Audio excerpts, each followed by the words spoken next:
मिस्र में चल रहे सैन्य अभ्यास ब्राइट स्टार 23 में भारतीय सेना, भारतीय वायुसेना, नौसेना ने अपने शौर्य और पराक्रम का परिचय दिया है। पानी से लेकर हवा तक चले इस अभ्यास में भारतीय जांबाजों ने अपनी ताकत और तकनीक की नुमाइश की। एक्सरसाइज ब्राइट स्टार अब अपने आखिरी दौर में है, कल इसका समापन होगा।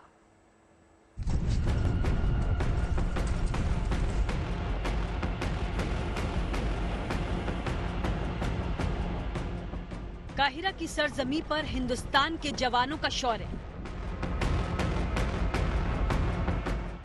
जमीन से आसमान तक हिंद के वीरों का पराक्रम। मिस्र के जवानों के साथ भारतीय सेना का युद्धाभ्यास। ब्राइट स्टार एक्सरसाइज में सेना के दमखम का प्रदर्शन। दुश्मनों के खिलाफ अपनी तैयारी को मजबूती देने और दोस्ती को बढ़ावा देने के लिए शुरू हुआ ब्राइट स्टार एक्सरसाइज अब अपने आखिरी चरण में है। 31 अगस्त से शुरू हुआ युद्धाभ्यास कल यानी 14 सितंबर को खत्म होने जा रहा है। इस दौरान दोनों देशों की सेनाओं ने बेहद मुश्किल हालात में न सिर्फ अपनी तैयारियों को परखा, बल्कि एक दूसरे से तकनीक और रणनीति को भी साझा किया। इस एक्सरसाइज में भारतीय वायुसेना के लड़ाकू विमानों ने अपनी गर्जना से ताकत का एहसास तो करवाया ही, साथ ही भारतीय वायुसेना के IL-78 टैंकर ने इस दौरान अपना कौशल दिखाते हुए मिस्र की वायुसेना के MiG-29M और राफेल लड़ाकू विमान में ईंधन भरा। हवा में एक विमान से दूसरे विमान में ईंधन भरने के लिए न सिर्फ उच्च तकनीक की जरूरत होती है, पायलट का दक्ष होना भी काफी मायने रखता है। हवा में ईंधन भरते समय दोनों विमानों को तकरीबन एक समान एल्टीट्यूड पर स्थिर रखना होता है।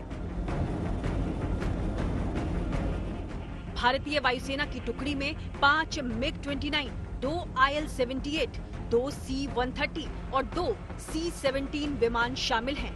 इसी के साथ ही गरुड़ विशेष बल के कर्मियों के साथ स्क्वाड्रन के कर्मचारी भी इस अभ्यास में भाग ले रहे हैं। आसमान में हवाई योद्धाओं ने मोर्चा संभाला तो जमीन पर जाबाजों ने अपने पराक्रम का प्रदर्शन किया। पैराशूट से उतरकर भारतीय सेना के जवानों ने दुश्मनों के खिलाफ मोर्चा संभाला तो हेलीकॉप्टर से बिल्डिंग की छत पर उतरकर दुश्मनों को मौत के घाट उतारने की अपनी क्षमता भी दिखाई। अगर दुश्मन या आतंकी किसी बिल्डिंग में छिपा हो तो कैसे छत से उल्टा लटककर जवान इमारत में प्रवेश करते हैं, या फिर जमीन से ही किस तरह ऊंची इमारत में प्रवेश कर अपने ऑपरेशन को अंजाम देते हैं। भारतीय जाबाजों ने अपनी इस क्षमता का भी प्रदर्शन किया। ऑपरेशन ब्राइट स्टार में भारतीय नौसेना ने भी पहली बार हिस्सा लिया। INS सुमेधा ने इस ऑपरेशन में भाग लिया। ये युद्धपोत उन्नत हथियारों और सेंसर से सुसज्जित है। इस पर से हेलीकॉप्टर भी उड़ान भरने में सक्षम है। एक्सरसाइज ब्राइट स्टार 23 को 2 चरणों में आयोजित किया गया। हार्बर चरण में समुद्री चरण की योजना और संचालन के लिए क्रॉस डेक विजिट, पेशेवरों का आदान प्रदान और बातचीत जैसी व्यापक गतिविधियां हुई। समुद्री चरण में जटिल और उच्च तीव्रता वाले अभ्यास किए गए, जिनमें cross deck flying, anti surface और एंटी एयर अभ्यास शामिल होंगे, जिनमें लाइव हथियार फायरिंग अभ्यास भी शामिल है। भारत और मिस्र के अलावा इस multinational tri service military exercise में कुल 34 देशों ने हिस्सा लिया है। इस युद्धाभ्यास का मकसद शामिल देशों के बीच सामंजस्य स्थापित करना और रणनीतिक संबंधों को बढ़ावा देना है। ऐसे युद्धाभ्यास में शामिल देशों के सैनिकों के बीच तालमेल बेहतर होता है और साथ ही एक दूसरे की काबिलियत परखने का मौका भी मिलता है। Bureau report, good news today. और अब बात अयोध्या में बन रहे श्री राम मंदिर की, जहां आज खुदाई में प्राचीन मंदिर के अवशेष मिले हैं, जिनमें कई मूर्तियां और स्तंभ शामिल हैं। इसकी जानकारी खुद श्री राम जन्मभूमि तीर्थ क्षेत्र ट्रस्ट के महासचिव चंपत राय ने सोशल मीडिया के जरिए दी।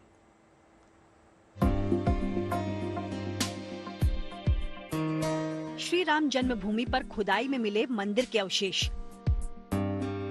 अवशेषों में प्राचीन मंदिर की कई मूर्तियां और स्तंभ, शिवलिंग और कई खंडित मूर्तियों की इन तस्वीरों को श्री राम जन्मभूमि ट्रस्ट के अध्यक्ष चंपत राय ने शेयर किया। उन्होंने ही इन सभी अवशेषों के मिलने की पुष्टि की। जानकारी के मुताबिक राम जन्मभूमि में समतलीकरण के दौरान मंदिर के ये अवशेष मिले, जिनमें कई मूर्तियां और स्तंभों से जुड़ी जानकारी आपको हैरान कर देगी।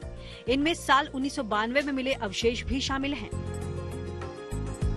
इन अवशेषों में देवी देवताओं की कई खंडित मूर्तियां, पाषाण काल के खंभे, पुष्प कलश, आमलक, दोरजाम जैसी कई कलाकृतियां, कई तरह के पत्थर और कई तरह के शिवलिंग शामिल हैं।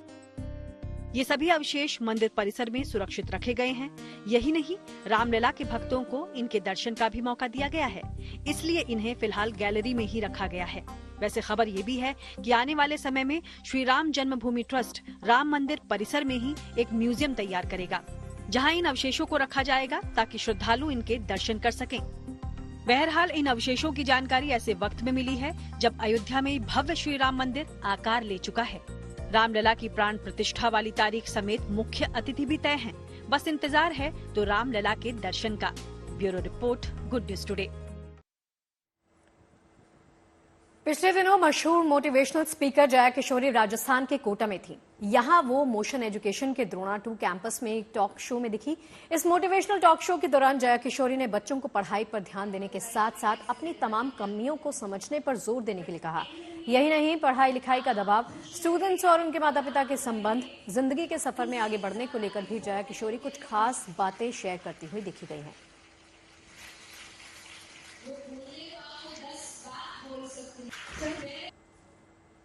पेरेंट्स का तरीका भले आपको बताने का गलत हो सकता है कि आपको लाइफ में कैसे रहना है, क्या नहीं रहना है, बट एंड में आप खुश रहे और आप रहे, इससे ज्यादा इम्पोर्टेंट उनके लिए कुछ नहीं।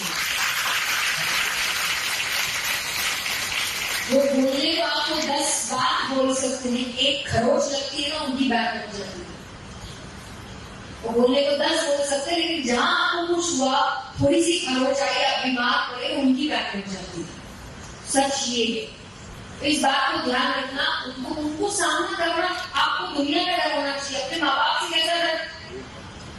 अगर कुछ इधर उधर हो भी गया तो अकेले तो है कि थप्पड़ भी खा के आपको कोई दिक्कत नहीं।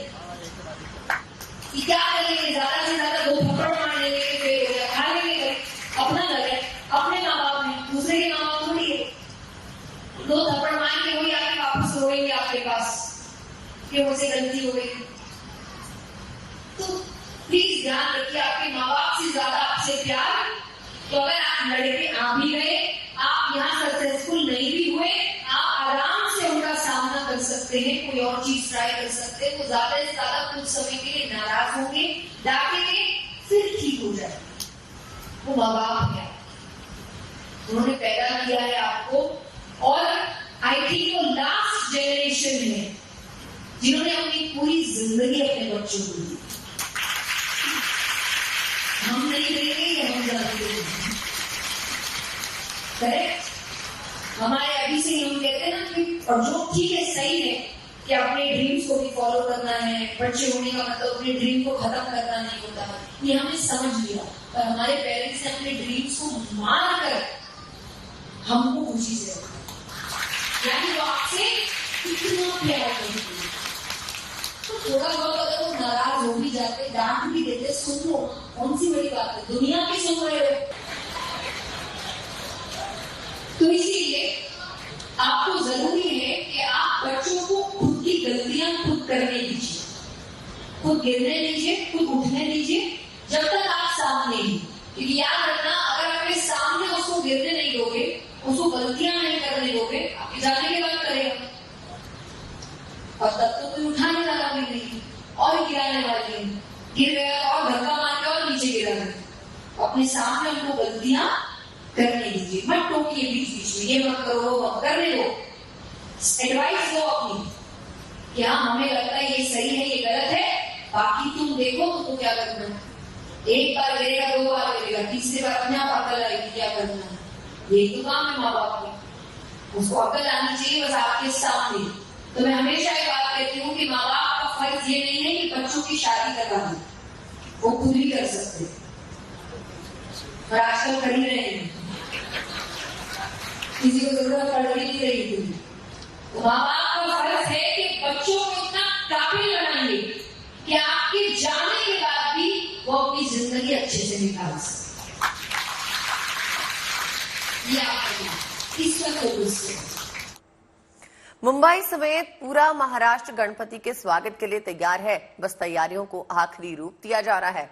मुंबई में लाल बाग के राजा का दरबार भी सजकर तैयार है। लाल बाग के राजा गणपति पंडाल में अपने आप में भव्य होता है और ये सबसे धनी गणपति मंडल भी है।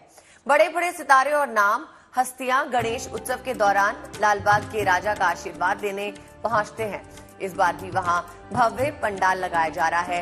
मंच रेडी किया जा चुका है और सुरक्षा के लिहाज से भी जरूरी कदम उठाए गए हैं। सीसीटीवी कैमरास के जरिए पूरे इलाके में नजर रखी जाएगी। मंगलवार यानी 19 सितंबर से गणपति उत्सव की शुरुआत हो रही है।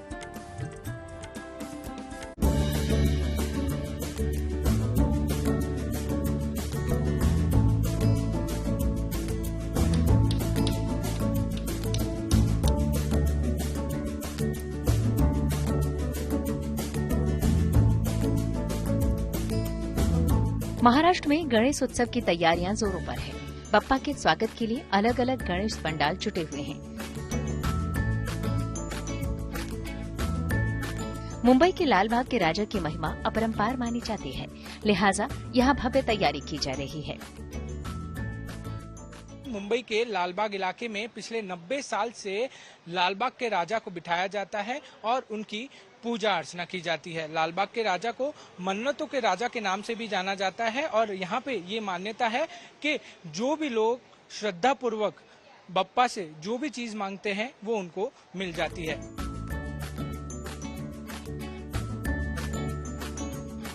लालबाग के राजा के स्वागत में मंडप को लाइट से जगमग करने से लेकर सीसीटीवी कैमरे तक लगाए जा रहे हैं। यहाँ गणपति बप्पा के दर्शन कर उनका आशीर्वाद लेने के लिए लाखों की संख्या में श्रद्धालु पहुंचते हैं। लिहाजा यहाँ उनकी सुविधा से लेकर सुरक्षा तक पर पूरा जोर दिया जा रहा है। यहाँ सीसीटीवी कैमरास बहुत सारे लगाए चुके हैं। DFMDA, HHMD, बैगेज स्कैनर, ये सब सुरक्षा के इंतजाम हो चुके हैं। पुलिस प्रशासन से हर जो कुछ ना कुछ उनकी तरफ से हमको आ रहा है, जो भी वो हिसाब से हम लोग वॉच टावर कर रहे हैं। और ये उत्सव है तो सुरक्षितता से होना चाहिए और हम भी सुरक्षितता को पहला प्राधान्य दे रहे हैं। इस बार लाल बाग के राजा का यही एंट्री गेट है, जिसे फूल मालाओं से सजाया संवारा जा रहा है। इसी से प्रवेश करते हुए श्रद्धालु बप्पा के दर्शन करने के लिए पहुंचते हैं। यहाँ ऐसी व्यवस्था की गई है कि श्रद्धालुओं को किसी तरह की दिक्कत न हो।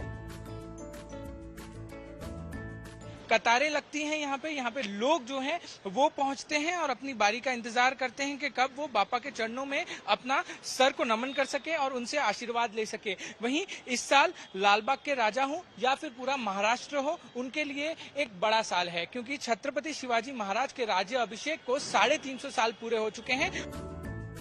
छत्रपति शिवाजी महाराज के राज्याभिषेक को समर्पित थीम को लेकर लालबाग के गेट को रायगढ़ किले के दरवाजे जैसा ही बनाया गया है। यहाँ रायगढ़ किला का पूरा आभास देने की तैयारी की गई है। इसके लिए विशेष रूप से मंदिर भी बनाया गया है।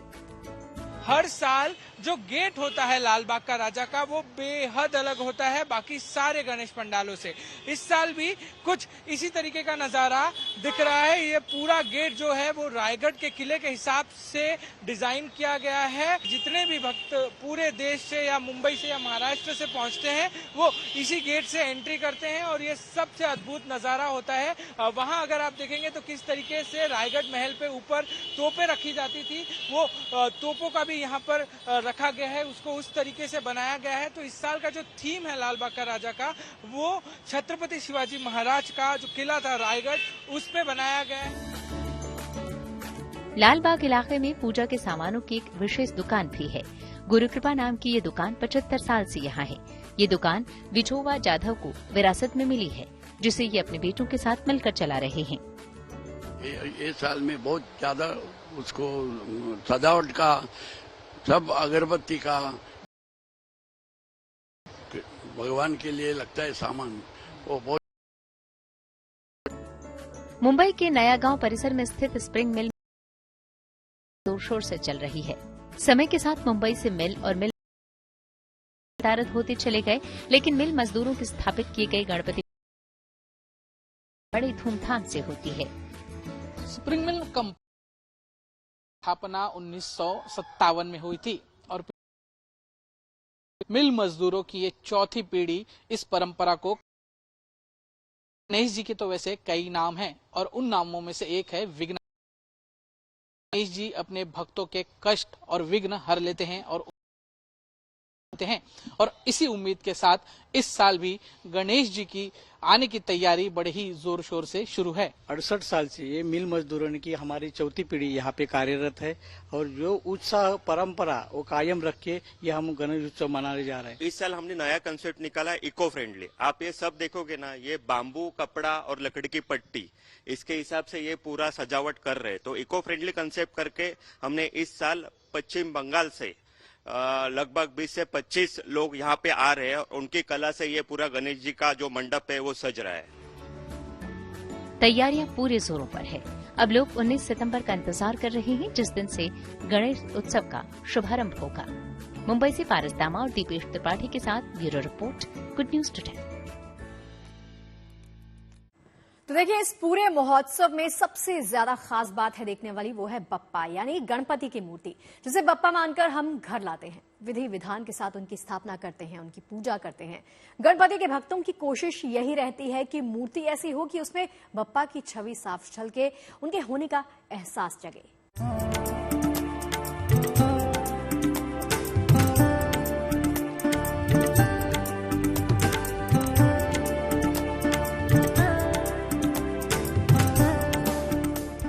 भगवान की मूर्ति ऐसी कि दिल में उतर जाए, आंखें ऐसी मानो आपसे कुछ कह रही हूँ। आसान नहीं है ऐसी मूर्ति को आकार देना, लेकिन मुंबई के इस त्रिमूर्ति आर्ट स्टूडियो में गणपति बप्पा की ऐसी मूर्तियाँ तैयार हो रही हैं। आज से नहीं, पिछले 40 सालों से। फिलहाल जिनके हाथों का जादू गणपति के भक्तों के सिर चढ़कर बोल रहा है, वो मूर्तिकार हैं विशाल, जिन्होंने 6 साल की उम्र में पिता के साथ मूर्ति बनाने की कला सीखी और फिर तो गणपति का आशीर्वाद ऐसा कि जो एक बार यहाँ आ जाए फिर कहीं और नहीं जाता। मुंबई तो छोड़ी, लोग सूरत तक से मूर्ति लेने ही पहुँचते हैं। दावा यही है कि ये कलाकार मूर्तियों में मानो जान डाल देता है। छोटा छोटा डिटेलिंग वर्क्स है, यानी कि कलर्स हो गया, हाथ की लाइक स्टाइल हो गई, और हुबरू भगवान जी अपने आप खुद बैठे हुए नजर आते हैं और उनको देखते ही एक इतना आकर्षित हो जाता है और पॉजिटिव वाइब्स आते हैं। तो हम हर साल विशाल जी के यहाँ से त्रिमूर्ति आर्ट स्टूडियो से हम बेसिकली सूरत गुजरात से आए हुए और हर साल हम लोग आते हैं, यहाँ से ले जाते हैं। हम बात करें त्रिमूर्ति आर्ट स्टूडियो की, तो हम विशाल जी की अद्भुत कारीगरी का लाभ लास्ट 7 ईयर से ले रहे हैं। और खासियत यह है कि विशाल जी का, जैसे केतन जी ने बताया, detailing work is very beautiful, very good. और एक आप देखोगे ना मूर्ति में तो आपको एक भावुक, जैसे रियल गणपति बाप्पा बैठे हैं वैसे आपको लगेगा। और डिटेलिंग वर्क इज सुपर्ब। हम 7 साल से आए हैं और आगे भी आते रहेंगे, जहां तक विशाल जी काम करना बनना करते। गणपति की मूर्ति बनाने का काम बेशक विशाल ने पिता के साथ पारंपरिक तरीके से सीखा, लेकिन वक्त के साथ इन्होंने अपने इस हुनर को निखारा, जिसकी वजह से आज उनकी अपनी अलग पहचान है। पहले तो शुरू में पापा को कॉपी करता था, पिताजी का देख देख के सीखा मैंने। तो जैसे बड़े होते गया, थोड़ी समझ आने लगी। फिर स्कूल से थोड़ा क्लास टीचर ने बताया कि तुम जेजे में जाओ और काम सुधरेगा, ड्राइंग अच्छा था। तो जब से जेजे में 2002 में जेजे से पास आउट हुआ मैं, फाइन का डिग्री किया मैंने पेंटिंग में। तो तब से जो आप ये निखार देख रहे हो काम में, मतलब एनाटॉमी सेट हो गई, कलर्स की अलग लग रही है, एक बॉडी टोन देख रहे हो, रियलिस्टिक, एक रियलिज्म आ गया वो जेजे के स्टडी की वजह से। इनकी बनाई मूर्तियों की खासियत ये भी है कि ये इको फ्रेंडली हैं। ये मुंबई की साड़ू मिट्टी से बनाई जाती हैं, जिसे अपनाने की अपील इस बार बीएमसी ने सभी मूर्तिकारों से की है। हालांकि विशाल इसे पहले से अपनाते रहे हैं। इको फ्रेंडली और सजीव सी लगने वाली इन मूर्तियों की डिमांड यूं तो विदेशों तक से है, लेकिन कच्ची मिट्टी की मूर्ति होने की वजह से इसे कुरियर से भेजना मुश्किल होता है। हालांकि मुंबई से लेकर दिल्ली तक और सूरत से लेकर जम्मू कश्मीर तक इन मूर्तियों को भेजा जाता रहा है। मूर्तियों में सबसे खास बात है ये, तो ये इको फ्रेंडली तरीके से शाड़ू माटी से बनाई जाती है। वहीं एक एक चीज जो है वो बारीकी से की जाती है, भले वो कलर हो या फिर डिजाइन हो।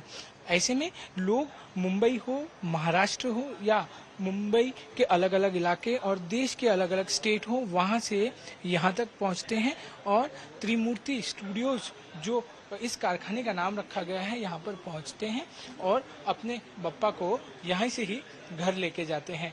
कैमरामैन साहिल चौहान के साथ पारस दामा, गुड न्यूज टुडे। और अब बात है एप्पल के मेगा इवेंट की, जिसमें देर शाम कंपनी ने अपने ग्राहकों को एक नहीं बल्कि कई तोहफे दिए हैं। कंपनी ने अपने वंडरलास्ट इवेंट में 79,990 रुपए की शुरुआती कीमत में आईफोन 15 सीरीज लॉन्च की। साथ ही एप्पल ने पहली बार चार्जिंग के लिए टाइप सी पोर्ट दिया है। नए आईफोन को 15 सितंबर से प्री ऑर्डर किया जा सकेगा।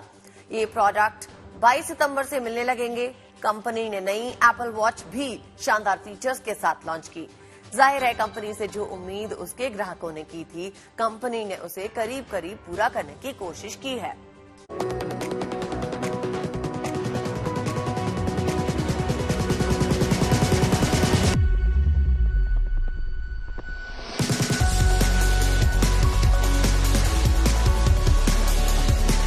एप्पल ने ग्लोबल मार्केट में आईफोन 15 सीरीज उतार दी है।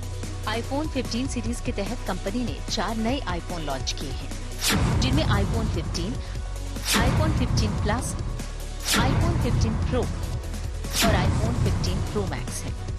सबसे पहले बात आईफोन 15 और आईफोन 15 प्लस की, तो मोटे तौर पर सबसे पहले जानिए कि इसमें आपको क्या मिलने जा रहा है। मतलब वो फीचर्स जिसे आप पहली नजर में जानना चाहते हैं। Colour option, camera quality, display और कीमत जैसी बातें। फिर बात करेंगे इसके खास फीचर की। तो आईफोन 15 में पिंक, येलो, ग्रीन, ब्लू और ब्लैक ये 5 कलर ऑप्शंस हैं। आईफोन 15 का डिस्प्ले 6.1 इंच और आईफोन 15 प्लस का डिस्प्ले 6.7 इंच है। आईफोन 15 और आईफोन 15 प्लस दोनों फोन में A16 बायोनिक चिपसेट का सपोर्ट मिल रहा है। स्टोरेज कैपेसिटी की बात करें तो कंपनी ने इसे 128 GB, 256 GB और 512 GB 3 वेरिएंट में उतारा है। दोनों फोन में 48 मेगापिक्सल कैमरा दिया गया है।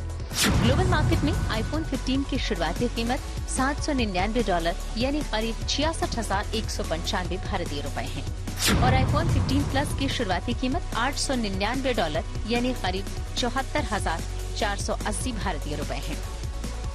अब बात उन खास फीचर्स की जिसे कंपनी ने पहली बार आईफोन 15 सीरीज में दिए हैं। एप्पल ने आईफोन 15 और आईफोन प्लस यानी बेस वेरिएंट में भी डायनेमिक आइलैंड का इस्तेमाल पहली बार किया है। इससे पहले कंपनी ने इसका इस्तेमाल आईफोन 15 प्रो में किया था।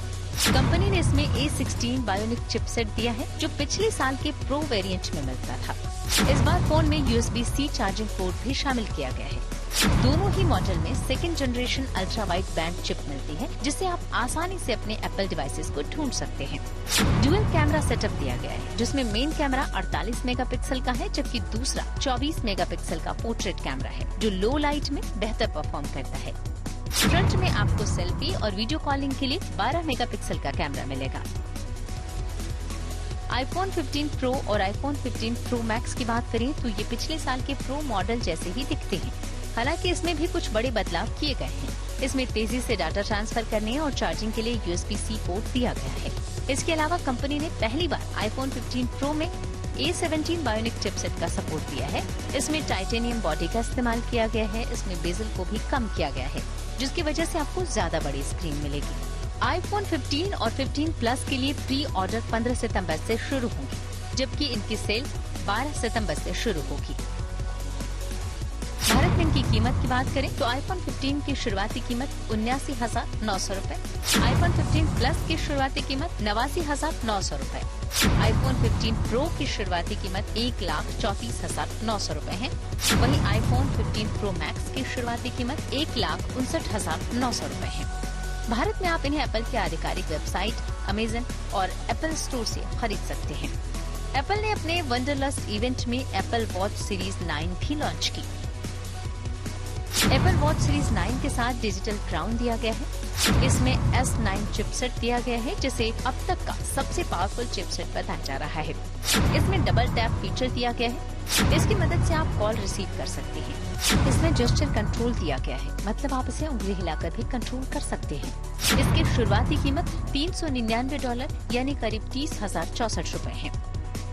एप्पल वॉच सीरीज 9 के साथ ही एप्पल ने इस बार एप्पल वॉच अल्ट्रा भी लॉन्च किया है, जिसकी शुरुआती कीमत $799 यानी करीब 66,212 रूपए रखी गई है। Bureau report, good news today. Lunch time के आखिरी पड़ाव में हम आपको दिखाते हैं किसी महान व्यक्ति के विचार। डालते हैं नजर आज के विचार पर। जिग जिगलर ने कहा है कि शुरुआत करने के लिए आपका महान होना जरूरी नहीं, लेकिन महान होने के लिए आपका शुरुआत करना जरूरी है।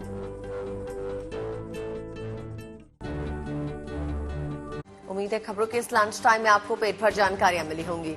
और चलिए इसी दिलचस्प मेन्यू के साथ हम दोनों की मुलाकात होगी आप सभी के साथ कल। अपना बहुत ख्याल रखिए। देखते रहिए GNT यानी गुड न्यूज टुडे। नमस्कार।